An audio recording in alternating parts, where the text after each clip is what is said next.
नमस्कार, राष्ट्रवाद में आपका स्वागत है। मैं हूं आपके साथ में हिमांशु दीक्षित। क्या वक्फ कानून के नाम पर भड़काऊ गैंग काम पर लगा हुआ है?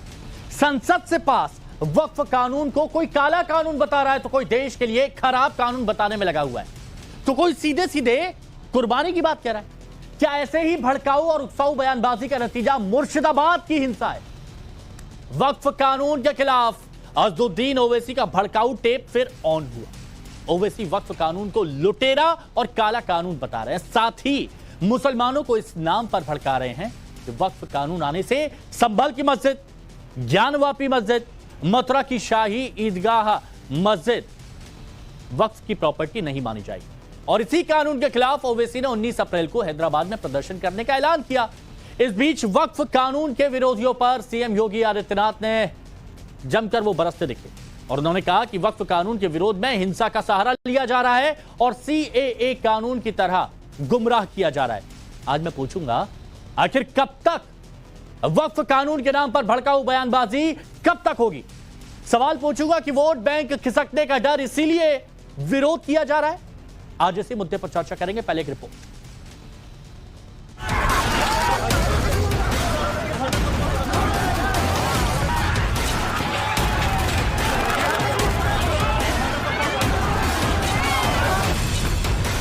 बीजेपी ने एक काले कानून को बनाया है कि तो क्या संभल की मस्जिद वक्फ की प्रॉपर्टी रहेगी? क्या ज्ञानवापी की मस्जिद वक्फ की प्रॉपर्टी कहलाएगी?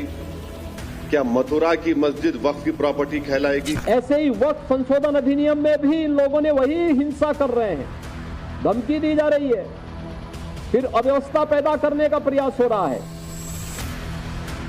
नया वक्फ संशोधन कानून लागू हो चुका है। आम मुसलमान कानून के पक्ष में हैं। कई राज्य सरकारें उस कानून को अमल में लाकर एक्शन भी ले रही हैं। लेकिन वक्फ कानून के विरोध में भड़काऊ भाईजान का टेप बंद होने का नाम नहीं ले रहा। वक्फ कानून को काला कानून ही नहीं बताया जा रहा है, अब तो मुसलमानों को मस्जिदों के नाम पर डराने और उकसाने की कोशिश हो रही है। वक्फ कानून के खिलाफ हैदराबादी भाईजान अज़दुद्दीन ओवैसी तो सीधे सीधे मुसलमानों को भड़का रहे हैं। ओवैसी डर दिखा रहे हैं कि नए वक्फ कानून से अब न संभल की मस्जिद वक्फ की होगी, न ही ज्ञानवापी मस्जिद और न ही मथुरा की ईदगाह मस्जिद वक्फ की प्रॉपर्टी कहलाएगी। अब इसका इफेक्ट ये भी होगा कि संभल की मस्जिद अब वक्फ की प्रॉपर्टी नहीं रहेगी। मैं डायरेक्ट चैलेंज कर रहा हूं भारत के प्रधानमंत्री को कि अब मेरा सवाल आपसे है, आप जब अमेंडमेंट ये ला चुके हैं, कानून बना चुके, तो क्या संभल की मस्जिद अब वक्फ की प्रॉपर्टी रहेगी? क्या ज्ञानवापी की मस्जिद वक्फ की प्रॉपर्टी कहलाएगी? क्या मथुरा की मस्जिद वक्फ की प्रॉपर्टी कहलाएगी? जितने भारत में एएसआई प्रोटेक्टेड एंशिएंट मॉन्यूमेंट्स उसके एक्ट के तहत उसको बोलते एएसएमआर एक्ट,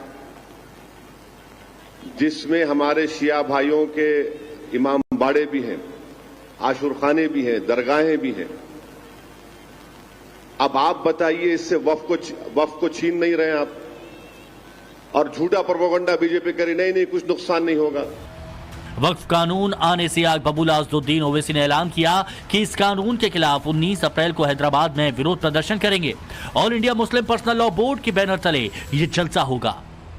बीजेपी और एनडीए के सपोर्टिंग पार्टीज, चाहे वो टीडीपी हो, जेडीयू की नीतीश कुमार हो, चंद्राबाबू नायडू हो, चिराग पासवान हो, जयंत चौधरी हो, मांझी साहब हो या फिर कुमारस्वामी हो, तो इनकी सपोर्ट से बीजेपी ने एक काले कानून को बनाया है। और ये इस बात को बताता है कि मुसलमानों पर बीजेपी उनको शक की निगाहों से देखती है। हैदराबाद दारुसलाम में 19 अप्रैल के दिन शाम में 7 बजे से 10 बजे तक all India Muslim personal law board की जानिब से वक्फ अमेंडमेंट बिल 2025 के खिलाफ एक प्रोटेस्ट मीटिंग, पब्लिक मीटिंग रखी जा रही है और जिसकी सदारत all India Muslim personal law board के सदर मौलाना खालिद सैफुल्लाह रहमानी साहब करेंगे।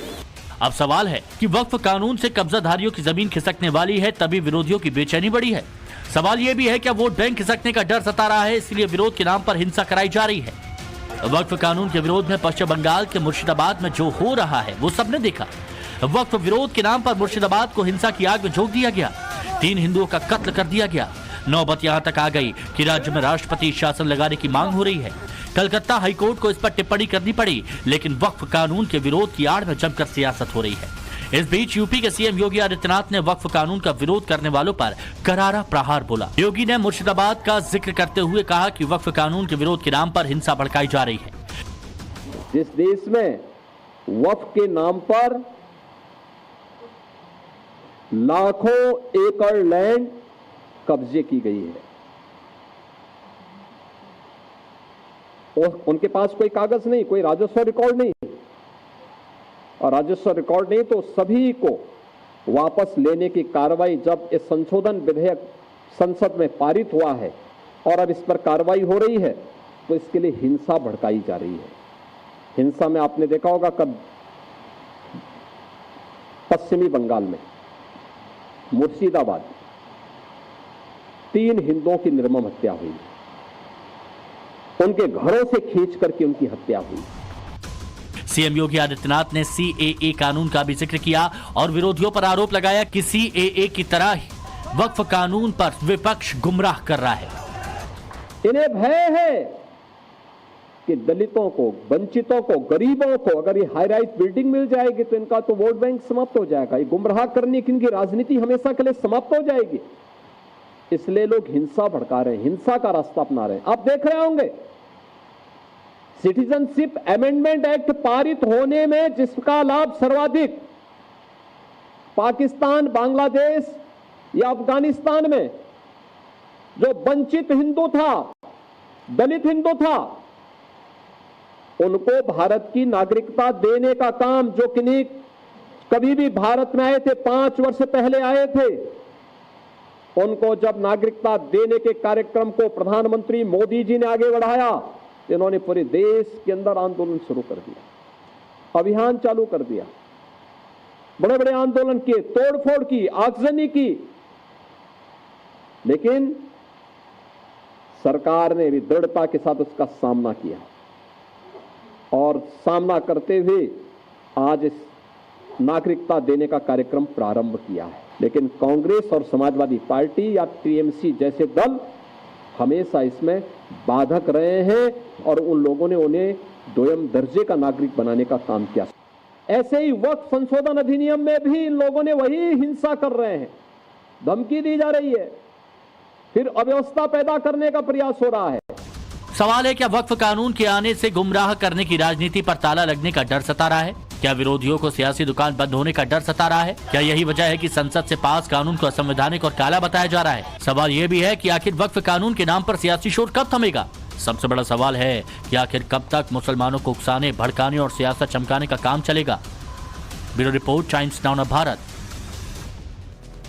इस पर बात करेंगे, जरूर करेंगे, लेकिन उससे पहले आपको बता दें, जमीयत चीफ मौलाना महमूद मदनी की तरफ से वक्फ कानून पर बयान आया और वो कह रहे हैं वक्फ कानून मुसलमान और मुल्क के लिए खराब है, लड़ाई जारी रहेगी, कुर्बानी देनी पड़े तो देंगे। तो मामला वक्फ का नहीं है, मामला पॉलिटिक्स का है। मुसलमानों के नाम पर, मुसलमानों के खिलाफ, मुसलमानों के लिए कभी हमदर्द बन के और कभी गाली दे के, हमदर्दी के पीछे भी गाली ही छुपी हुई है। इस एक्ट को दुर्भाग्य के साथ, दुर्भावना के साथ, दुर्भावनापूर्ण एक्ट है ये अमेंडमेंट है। ये सोसाइटी के लिए, कम्युनिटी के लिए या मुल्क के लिए, मान लो सोसाइटी के लिए, मुसलमानों के लिए खराब होता, मुल्क के लिए अच्छा होता तो भी हमारे सर आंखों पे हो सकता था। हाँ ठीक है, थोड़ा तकलीफ होगी, बर्दाश्त कर लेंगे, कोई बात नहीं, देश का भला हो जाए। न देश के लिए, न कॉमन सोसाइटी के लिए, इंडियंस के लिए, और न ही मुसलमानों के लिए, किसी के लिए ये कानून सही नहीं है और इस तरह के अमेंडमेंट सही नहीं है। लड़ाई जारी रहेगी, खत्म नहीं होगी, और जो कुर्बानी देनी पड़े, पहले भी दी गई है, आजादी से पहले भी कुर्बानियां दी हैं, अगर लड़ना पड़ेगा लड़ेंगे, सब्र करना पड़ेगा सब्र भी करेंगे और कर रहे हैं। तो आपने रिपोर्ट देख ली, आपने बयान सुन लिया। जो मेहमान हमारे साथ में उनसे हम आपको मिलवाते हैं। हमारे साथ में आज इस चर्चा में बीजेपी के प्रवक्ता तौहीन सिन्हा जी मौजूद हैं, शुभ रास्ता जी हमारे साथ में राजनीतिक विश्लेषक हैं, फखरुल हसन चांद साहब समाजवादी पार्टी के प्रवक्ता, हाजी मरुद्दीन रंगरेज साहब AIMIM की तरफ से, बादल देवनाथ जी राजनीतिक विश्लेषक हमारे साथ में, और हाफिज नूर अहमद अजहरी साहब हमारे साथ इस्लामिक स्कॉलर जुड़े हुए हैं। आप सभी का बहुत बहुत स्वागत है। अजहरी साहब, कुर्बानी देनी पड़ी तो देंगे, लड़ना पड़ा तो लड़ेंगे, पहले कहा गया था जमीयत कोलकाता की तरफ से एक मैदान करबला बना देंगे, क्यों इस तरह की बातें की जाती हैं? किसी की जमीनें छीनोगे, किसी के हक हुकूक छीनोगे, वो क्या कहेगा? लड़ाई नहीं लड़ेगा, लड़ाई लड़ने का अधिकार नहीं है उसका। जब आप सीधा सीधा प्रहार कर रहे हो, ऐसा लगता है कि सिर्फ मीडिया सही है या भारतीय जनता पार्टी के लोग सही हैं या भारतीय जनता पार्टी के लोग के पक्ष में बोलने वाले लोग सही हैं, बाकी सब जो बातें हो रही है खराब हो रहा है। वो हम अगर प्रदर्शन कर रहे हैं तो वो लोगों को भड़का रहे हैं। सुनो ना, आप अभी बोल रहे थे, आप भारत में रहते हैं, क्यों नहीं रहते? भारत हमारी जागीर है, हमारी बकौती है। आप संविधान मानते हैं? ये सवाल हमसे ही क्यों आप कर रहे हो? संविधान उसकी वजह बता रहा हूं, बता तो दीजिए। उसकी वजह बता रहा हूं, बता तो दीजिए। हम तो मानते ही, हमारी कौम भी। अब आप संविधान मानते हैं तो आपने कहा कि अगर आपसे कोई आपकी जमीनें छीनेगा, जैसा आप कह रहे हैं कि कोई आपसे आपकी जमीनें छीनेगा, हम लोग कोर्ट में जाते हैं कि नहीं जाते हैं? या हम ये कह रहे हैं कि मैदान करबला बना देंगे, कुर्बानी दे देंगे, ये क्या है? अरे साहब, क्या विरोध प्रदर्शन करना क्या ये संवैधानिक अधिकार है या नहीं है? किसी भी मामले को लेकर के बताएं हमें आप। नहीं तो विरोध प्रदर्शन का तरीका क्या है? सुनो, जब आप अमेंडमेंट लेकर के आ रहे थे, आपने जब ढिंढोरा पीटा था, आपने जब ढोल पीटा था, तभी तमाम उलमा ने और मुस्लिम पर्सन लॉ बोर्ड ने और दीगर तहरीकों तंजीमों के सरबराहों ने कह दिया था ना, चेताया था ना, चेतावनी दी थी ना कि भाई अगर आप ये सब करोगे तो हम विरोध करेंगे, विरोध प्रदर्शन करेंगे। तभी बात को मान लेते, कम से कम सड़क पर आ जाएंगे, ये कर देंगे, वो कर देंगे, करके तो देखिए। इस तरह की बातें ये भड़काने वाली बातों की कैटेगरी में आती है। और ये जब भड़काया जाता है ना, तो भड़काया जाता है तो उसी का रिजल्ट होता है ये मुर्शिदाबाद, जहां लोगों की जान जाती है, आज भी लोग घर छोड़कर कहीं और जाने को मजबूर है। तौहीन सिन्हा जी, तौहीन सिन्हा जी, लोग तो सरकार से भी ये सवाल पूछ रहे हैं, मुर्शिदाबाद की जनता ये सवाल पूछ रही है कि इस तरह की अगर भड़काऊ बयानबाजी होती है, मैदान करबला बनाने की बात होती है, कुर्बानी देने की बात होती है, ईंट से ईंट बजाने की बात होती है, सरकार क्या करती है? पूछ रहे तौहीन सिन्हा जी, देखिए बताइए। असादुद्दीन ओवैसी हो या ममता बनर्जी हो, असादुद्दीन ओवैसी हो या ममता बनर्जी हो, इन दोनों को लंबे समय से आग से खेलने की आदत हो गई थी। लेकिन इन दोनों को चेतावनी देना चाहूंगा कि इस बार अगर आग से खेलेंगे तो आग की चपेट से बच नहीं पाएंगे, और ना तो टीएमसी बचेगी और ना इनकी असादुद्दीन ओवैसी की पार्टी बचेगी। ये बिल जो है, ये बिल कानून बन चुका है, दोनों हाउसेस में पारित हुआ है, और इसको किसी भी राज्य सरकार को बीच में मत बोलिए। आपको आपके हित के लिए आपको चेतावनी दे रहा हूं, क्योंकि कानून जिस प्रकार की भाषा का प्रयोग करते हैं कि ये करबला कर देंगे, अब गुंडागर्दी कहां से हो गई? आपको चेतावनी एक शुभचिंतक के तौर पे, आपने शुरुआत में कहा चेतावनी दी थी हमने, अगर वो चेतावनी दे रहे तो गुंडागर्दी हो गई। आपको सिर्फ राजनीति करनी है, लाशों पर राजनीति करते हो, आप बात कर रहे हो। देखिए, चेतावनी और धमकी में एक अंतर होता है। एक शुभचिंतक के तौर पे बता रहा हूं कि जो कानून दोनों संसद के दोनों सदनों से पास होकर, पारित होकर एक कानून बन चुका है, उसके खिलाफ स्ट्रीट प्रोटेस्ट का कोई स्थान नहीं है इस देश में। 10,000 आपको पता होगा, 10,000 40,000 जो केसेस चल रहे थे वक्फ बोर्ड के खिलाफ, उसमें 10,000 केसेस जो हैं वो केवल गरीब मुसलमानों के द्वारा फाइल किए गए। अरे अजहरी साहब, आप तो जानते हैं ना, जब मैं चर्चा करता हूं तो एक एक करके बात सुनता हूं सबकी। क्या हो रहा है ये? क्या बीच में फ्रेम पे लाकर के क्यों? अजहरी साहब, आप तो जानते हैं ना, जब मैं चर्चा करता हूं तो एक एक करके बात सुनता हूं। प्लीज प्लीज, आ रहा हूं आपके पास, आ रहा हूं। देखिए, मैं टीएमसी मैंने विशेष तौर पे टीएमसी और AIMIM को कहा था, ये मौलाना साहब कौन है? क्या ये AIM को रिप्रेजेंट कर रहे हैं या टीएमसी को रिप्रेजेंट कर रहे हैं? अगर उन दो पार्टियों को नहीं रिप्रेजेंट कर रहे हैं तो फिलहाल जो है इस डिस्कशन में मुझे बोलने दे। बोलिए देखिए मैं अपनी कौम का नुमाइंदा हूं, तो इनसे मुर्शिदाबाद में जो नाराजी। हमने हाल देखा है ये पूरी तरह से पूर्व नियोजित था। पिछले 10 दिनों से आपको याद होगा ममता बनर्जी किस प्रकार के बयान दे रही थी। आपको याद है आज से 10 दिन पहले उन्होंने एक सभा में कहा था कि बीजेपी वाले लोग गंदा धर्म को मानते हैं। क्या कहने का अर्थ था उनका? सनातन धर्म गंदा है। इस प्रकार से ममता बनर्जी लोगों को उकसा रही थी। उनके जो लाइब्रेरी मिनिस्टर है बंगाल में सिद्दीकुल्ला चौधरी, जब एक वक्फ प्रोटेस्ट में वो जाते हैं उसके बाद वक्फ प्रोटेस्टर्स को कहते हैं कि मुझे सीएमओ का, चीफ मिनिस्टर के ऑफिस से कॉल आया है और वो बहुत खुश है यहां पे टर्नआउट देखकर। तो इस प्रकार से अगर गुंडागर्दी होगी, इस प्रकार से आप कानून व्यवस्था को ठप करेंगे तो सरकार इस बार आपको ये खुली छूट नहीं देने वाली। मुर्शिदाबाद की बात करी, बंगाल की बात करी, कानून बन चुका है। ये कानून मुसलमानों के हित में है। ठीक है, बादल देवनाथ जी राजनीतिक विश्लेषक है, टीएमसी के समर्थक भी है। बादल देवनाथ जी बताइए, मुर्शिदाबाद की तस्वीरें आपसे छुपी तो होंगी नहीं? पूरी कर लूं। मुर्शिदाबाद की तस्वीरें आपसे छुपी तो होंगी नहीं? ये जो भड़काने का सिलसिला एक के बाद एक हो रहा था, क्या उसी का नतीजा है ये इंसान? सर जी 4:55 से 5:10 हो गया, 15 मिनट मैंने सुना 10 दिन से चल रहा था। और मैं आपको 1 मिनट टाइम मांगूंगा। 1 मिनट सर, प्लीज। बोलिए सर, प्लीज। रिक्वेस्ट, 1 मिनट मांगूंगा। पहला मुर्शिदाबाद के बारे में पहले बता दूं, कल 120, आज 155 लोगों को गिरफ्तार किया गया है। परसों से डीजी, एसपी, डीएम सब मुर्शिदाबाद में है। हमारा 2 विधायक, एक संस्था जोंगीपुर में, वो घर घर में जा रहा है। दूसरा बात है, ये जो आपने जोगी जी का भाषण आपने सुनाया, ये जो आदमी का भाषण आपने सुना है, ये पूरे देश के अंदर एनकाउंटर स्पेशलिस्ट और बुलडोजर स्पेशलिस्ट है। और एक हफ्ता पहले इनके स्टेट में 69,000 शिक्षक भर्ती रद्द हो गया। मतलब आउट ऑफ ट्रैक पर उत्तर प्रदेश में सर पायलट मैं हूं, ट्रैक पे रखूंगा। 1 मिनट मांगा सर, 1 मिनट मांगा। 69,000 रद्द हो गया। मतलब उत्तर प्रदेश में शिक्षा भर्ती में घोटाला हुआ है। तीसरा, ये जो गिरिराज सिंह और सुकांत मजूमदार 2 मिनिस्टर ने बताया, बंगाल में गिरिराज सिंह क्या कह रहे हैं, हिंदू पलायन कर रहे हैं, और सुकांत मजूमदार बोल रहे हैं ममता बनर्जी बांग्ला को बांग्लादेश बनाने की कोशिश कर रहा है। सर बांग्ला में 10.5 करोड़ लोग, आपके पास तो जो भी एमएलए आते हैं वो भी तृणमूल में ज्वाइन कर लेता है, टीएमसी में ज्वाइन कर लेता है। आप लोगों के पास कोई नहीं रहता है।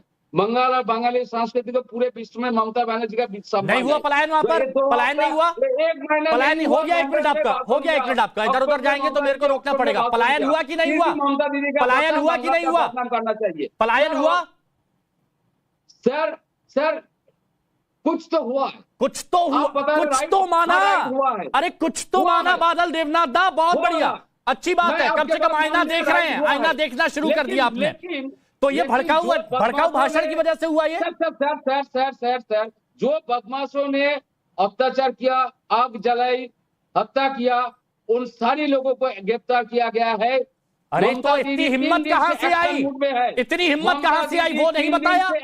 कहां थी आपकी पुलिस जब लोगों को, महिलाओं को मारा जा रहा था, बच्चे रो रहे थे? आपको पता है छोटे छोटे बच्चे, हमारी सहयोगी ने रिपोर्ट दिखाई, छोटे छोटे बच्चे कह रहे थे कि मम्मी बचा लो, हमें ले जाएंगे यहाँ से। ये छोटी छोटी बच्चियां कह रही थी। बंगाल में मुर्शिदाबाद। ठीक है, अब मेरे को बताइए, एआईएमआईएम से हमारे साथ में हाजी महरुद्दीन रंगरेज साहब, ये बताइए कि मुर्शिदाबाद टू हैदराबाद जो वक्त पर बयानबाजी दी जा रही है, ये भड़काने और उकसाने का काम नहीं है? ओवैसी साहब क्या कह रहे हैं कि संभल और ये ज्ञानवापी और ये ईदगाह ये हमसे छीन ली जाएगी? बिल्कुल, उन्होंने जो भी बात बताई और एक एक पॉइंट जो होते हैं बैरिस्टर असदुद्दीन ओवैसी साहब के, वो बिल्कुल फैक्ट होते हैं। और उन्होंने आज जो सवाल भी खड़े किए, जो बताया कि जो संभल की मस्जिद है, जो हमारी मथुरा में जो हमारी ईदगाह है, और जो काशी विश्वनाथ में जो हमारी मस्जिद है, तो ये सारी अब जो है वक्फ की संपत्ति रहेंगी या नहीं रहेंगी, ये सवाल मोदी जी से पूछा है। मोदी जी को या मोदी जी के जो मंत्री हैं उनको बात को डाउट का है। मैं ये पूछ रहा हूं, क्या सवाल है आपका? देखिए, एएसआई के जो प्रोटेक्ट में जो भी जितनी भी ये जो भी मोमेंट है वो सारे जो है वक्फ की संपत्ति नहीं रहेंगी, ये इस कानून में है। ये लाइन बिल्कुल लास्ट में जोड़ी गई है। इसके बारे में बाकायदा जो चर्चा हुई थी लोकसभा में भी, राज्यसभा में भी, उसमें भी ये सारी बातें लेकर आई थी। तो ये जो बिल है वक्फ अमेंडमेंट का जो ये संशोधन हुआ है, ये गैर संवैधानिक है। हम ये बताइए, कोर्ट का फैसला आने तक क्या उसमें नमाज नहीं पढ़ी जाएगी?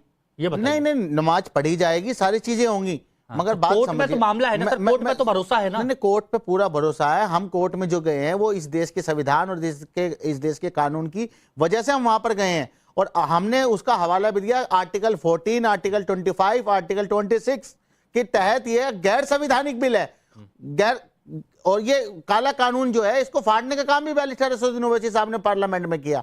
तो हम अगर इस बिल के खिलाफ हम अगर अदालत में जाते हैं और हम प्रोटेस्ट करते हैं, ये हमारा देश का संविधान, देश का कानून हमें इसकी इजाजत देता है। मगर मैं दूसरी बात हिमांशु भाई, जो हिंसा है उसको हम कभी समर्थन नहीं करते, हिंसा का हम कोई समर्थन नहीं करते। तो क्या आपको लगता है कि आप लोगों की तरफ से जब ऐसी बातें की जाती है उसी का असर इन अक्षर इन जो बिना पढ़े लिखे लोगों पर पड़ता है और ये हिंसा करते हैं? देखिए, मैं कह रहा हूं हिंसा का कभी समर्थन हमारी पार्टी, हमारे बैरिस्टर, लेकिन आप बयान ऐसे देंगे?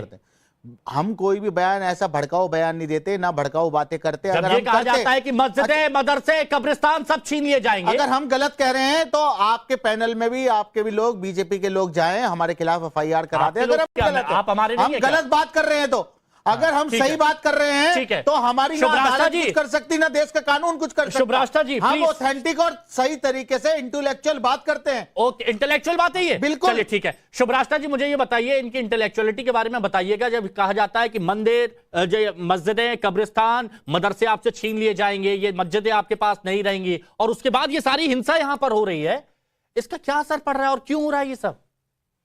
हिमांशु जी, इस देश की कुछ पॉलिटिकल पार्टीज को ऐसा लगता है कि हमारे देश के लोग इतने फालतू हैं कि वो पूरे समय टेलीविजन ऑन करके बैठे रहे और वो सुनते रहे कि इनके नेता क्या गलत बयानबाजी कर रहे हैं और इनके खिलाफ जाकर के FIR दर्ज करते रहे। आप मुझे बताइए हिमांशु जी, इस देश में क्या नेताओं की जिम्मेवारी नहीं होनी चाहिए कि उनके मुंह से कुछ निकले तो हम प्रामाणिक बातें ही कही जाए? ये बात तब से चली आ रही है। कई सप्ताह पहले ओवैसी जी खड़े होकर के पार्लियामेंट के सामने कह रहे थे कि हमारी मस्जिदें और हमारे दरगाह छीन लिए जाएंगे। आज तक उन्होंने कोई भी एक AIMIM ने कोई एक प्रपत्र जारी किया हो जिसमें कहा हो कि ये भारत सरकार ने ये सारे दरगाह, ये सारी मस्जिदें आइडेंटिफाई क्यों? आपके समय मैंने नहीं कहा था कुछ भी। अब सुनने का ताकत मादा भी रखिए। क्या आप लोगों ने कोई ऑफिशियल प्रपत्र जारी किया? ये देश के मुसलमान जानना भी चाहते होंगे, गरीब मुसलमान जरूर जानना चाहते होंगे कि AIMIM ने वैसी कौन सी मस्जिदें, दरगाह आइडेंटिफाई किए हैं जिसपे उनको लगता है कि भारत सरकार आकर कब्जा करने वाली है। ये किस तरीके की बहस है हिमांशु जी? मुझे बिल्कुल समझ में नहीं आता। वक्फ संशोधन को लेकर के सबसे ज्यादा मुखर आवाज मुस्लिम कम्युनिटी के अंदर से रही। ये जितने तमाम स्कॉलर्स और नेता और राजनीतिक विश्लेषक और जो अलग अलग पार्टी के जो नुमाइंदे यहाँ बैठे हैं वकालत करने के लिए कि संशोधन नहीं होना चाहिए था, क्या उन्होंने एक साथ मिलकर के ये कहा कि भाई हमारे कम्युनिटी से आवाज उठ रही है, लेकिन उसका जवाब यह है हम संशोधन अगर करते हैं तो हम इन तर्कों पे करेंगे? क्यों भारत सरकार को आज आकर के इंटरवीन करना पड़ा? इतने सालों के बाद प्रावधान क्यों लाने पड़े? क्या वक्फ को लेकर के कोई भी व्यक्ति यहाँ बैठा कह सकता है कि इतनी ट्रांसपेरेंसी थी कि इस देश का एक अदद गरीब मुसलमान जो कि रिक्शा चलाता हो, जिसके बच्चों को वक्फ के प्रॉपर्टी और वक्फ की जरूरत हो, उन लोगों तक वो पहुंची चीजें? आप ही के शो में कल या परसों जब धर्म संकट शो पे बात हो रही थी, मैंने प्रामाणिक रूप से कहा था आज तक मुझे वो 10-100 मुसलमान नहीं मुझे कोई वक्फ दिखा सकता कि हम में ये हमारे प्रॉपर्टी की वजह से ये मुसलमानों ने देश की। आप क्यों मौलाना जी, आप क्यों परेशान हो गए? हाफिज नूर अहमद अशरी क्यों आपको क्यों पेट में दर्द हो रहा है? क्यों दर्द हो गया? आप लोगों ने आज तक कितने महिलाओं का भला किया है वक्त के जरिए? महिलाओं की प्रॉपर्टी क्या गलत लगा आपको? प्लीज बता दीजिए क्या गलत लगा। एक मिनट आपने सामने ले आइए। जब इस देश की तवायफों ने अपनी जमीन, अपनी प्रॉपर्टी वक्फ के नाम कर दी, तब तो बड़ा ही करके उस प्रॉपर्टी पे बैठ गए। आज तक उनको रिसीट के अलावा तो कुछ दिया नहीं, और आज आपको दिक्कत हो रही है जब 2 महिलाओं को कहा गया है कि बिल्कुल कंपल्सरी होगा उनका रहना। क्यों चीख रहे हैं? जहालत, आप केवल और केवल जहालत का परिचय दे रहे हैं यहाँ पर। मेरे बोलने के दौरान बोल करके जब आप बोल रहे थे तो मैंने कहा था कुछ, जब आप बोल रहे थे तो मैंने उनका ये कहना है कि आप गलत बात बता रही हो। ये बोल रहे हैं कि मुसलमानों को छत पे भी नमाज पढ़ने से रोका जा रहा है, हालांकि ये उस संवेदनशील क्षेत्र की बात कर रहे हैं जहां पर पथराव हुए। ये उस संवेदनशील क्षेत्र, यही तो बात होती है। कहीं की बात कहीं पर आप पहुंचा देते हैं जरी साहब। अच्छा एक मिनट, फखरुल हसन चांद साहब, नमाज नहीं पढ़ने दिया जा रहा है। शुभ्राष्टा जी मैं आ रहा हूँ, नमाज पढ़ लेना भाई। फखरुल हसन चांद साहब, कौन सा थोड़ा नमाज पढ़ थोड़ा लीजिए? वक्त लगा आपके पास आने में, लेकिन शुभराष्ट्र जी ने एक बात यहां पर कही कि बहुत सारे ऐसे हैं, गरीब हैं, वंचित हैं, जिनको ये डर बताया जा रहा है कि भाई आपकी जमीनें आपसे छीन ली जाएंगी। हालांकि सरकार कह रही है कि इन्हें डर इस बात का है कि इनको इनकी जमीन मिल जाएगी और विरोधियों का वोट बैंक समाप्त हो जाएगा, और इसीलिए ये लगातार ये भड़काने वाली बात की जा रही है। सर, इस पर आपका क्या रिस्पॉन्स? देखिए, सरकार का जो डर है कि कहीं ये जमीनें हम ना दे पाए पूंजीपतियों को तो क्या होगा। वो गरीबों के लिए ये वक्फ बिल नहीं लेके आए हैं, ये सब जानते हैं। और ये बिल आखिर 11 साल की सरकार में क्यों नहीं आया, ये 11 साल बाद क्यों आया? वो इसलिए आया क्योंकि 2024 के लोकसभा चुनाव में आप बहुमत से दूर हो गए। आप जो बंटवारा करना चाहते थे वो बंटवारा नहीं हो पाया। उत्तर प्रदेश में पीडीए ने आपको हराया और आपको डर है कि 2027 में भी आप ना हार जाए, इसलिए वक्फ संशोधन बिल आया। इसमें कोई रॉकेट साइंस नहीं है इस बात को समझने की। और हमारे भारतीय जनता पार्टी के मित्र कह रहे थे कि वक्फ संशोधन बिल एक कानून बन गया है, राज्यसभा लोकसभा से पास है। मैं उनकी बात से सहमत हूं, और ये कह रहे थे कि इसको लेके कोई प्रदर्शन नहीं हो सकता, मैं उस बात से भी सहमत हो जाता हूं। तो फिर आप प्लेसेस ऑफ वर्शिप एक्ट जो राज्यसभा लोकसभा से पास है उसको लेके आप क्यों प्रदर्शन करते हैं? उसको लेके आप क्यों बड़ी बड़ी बातें करते हैं? आप क्यों उसको मानने को तैयार नहीं? इस देश का संविधान वो सभी को असहमति का अधिकार देता है, और उस असहमति के अधिकार पे ही 1991 के प्लेसेस ऑफ वर्शिप एक्ट की वैधता को भी चुनौती दी गई है और वक्फ संशोधन बिल की वैधता को भी चुनौती दी गई है। इसलिए ये देश का संविधान है, बाबा साहब का संविधान है। ये सवाल उलझ ना जाए, इसलिए सीधे पूछ लेता हूं, बताइए। चाहती है, मानते नहीं है। तो हिंसला जी,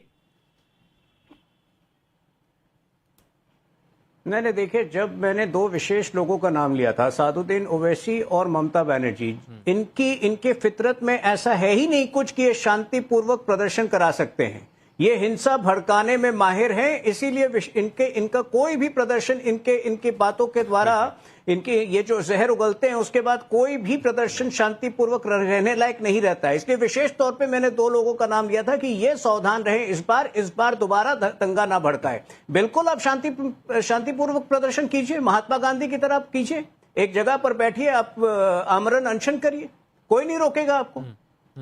मुझसे सवाल पूछ रहे थे, मैं हिमांशु भाई इनकी जवाब दे दूं। आज तक देश की आजादी से लेकर अभी तक जितने भी प्रोटेस्ट सवाल का जवाब दे दूं, मैं सवाल का जवाब दे दूं। हम बोल दीजिए। मैं कह रहा हूं कि ये कह रहे हैं कि बार बार टीएमसी के बारे में और एमआईएम के बारे में कह रहे हैं कि एमआईएम जो है प्रोटेस्ट करती है, दंगा करती है। तो मैं इनसे पूछना चाहता हूं हमारे किसी नेता पे, और मैं आपको चैलेंज कर रहा हूं, मैं खुद यहां बैठा हूं पार्टी का, आप ये बता दीजिए हमारे पे एक दंगे का कोई केस अगर दर्ज हो, हमारे किसी पार्टी के नेताओं के खिलाफ कोई दंगे का मामला दर्ज हो, तो आप जो फैक्ट नैरेटिव दंगे की प्रतिनिधि आपकी पार्टी की है, आपके पार्टी के लोग महिलाओं के साथ बलात्कार करते हैं, आपकी पार्टी के लोग देश में दंगा फैलाते हैं, यहाँ पर देश को तोड़ना चाहते हैं, आपकी पार्टी के लोग इस देश में नफरत का बाजार को इस भाषा को सपोर्ट करते हैं कि 15 मिनट के लिए पुलिस हटा दो, हम देख लेंगे। बांट देना चाहते हैं। अब बात हो गई ना आपकी। हाँ जी, तुरंत इसीलिए लोग हमें वोट दे रहे हैं ना 11 साल से। ये सवाल तो वाजिब है, और शुभराष्ट्र जी प्लीज इस सवाल का जवाब मैं आपसे भी लूंगा। इनका ये सवाल था, अगर आपको लगता है 15 मिनट पुलिस हटा दो, फिर देखो हम क्या करते हैं, क्या आप सपोर्ट करते हैं ऐसी भाषा का? आपकी पार्टी में क्या कितने सारे, अरे उसमें तो हम जेल भी गए और बरी भी हो गए, तो मतलब गलती करी, जेल गए थे, ये भड़काऊ था, भड़काते हैं, पार्टी के लोग जो लगातार रितेश राणा और नवनीत राणा लगातार मुसलमानों को 15 मिनट की 5 सेकंड की 15 ऐसी भाषा 5 मिनट की बातें करते हैं, उनके खिलाफ तो कुछ भी नहीं होता। ये अपने बयान, मुसलमानों को देख लेंगे, गोली मारो, ये करो, कहां से भाई, मार देंगे, कहां से ये लाइन से, बहिष्कार कर दो। सुनिए ना, ये लाइन से ये जो लिस्ट है, अरे लाइन से ये लिस्ट है, इतने सारे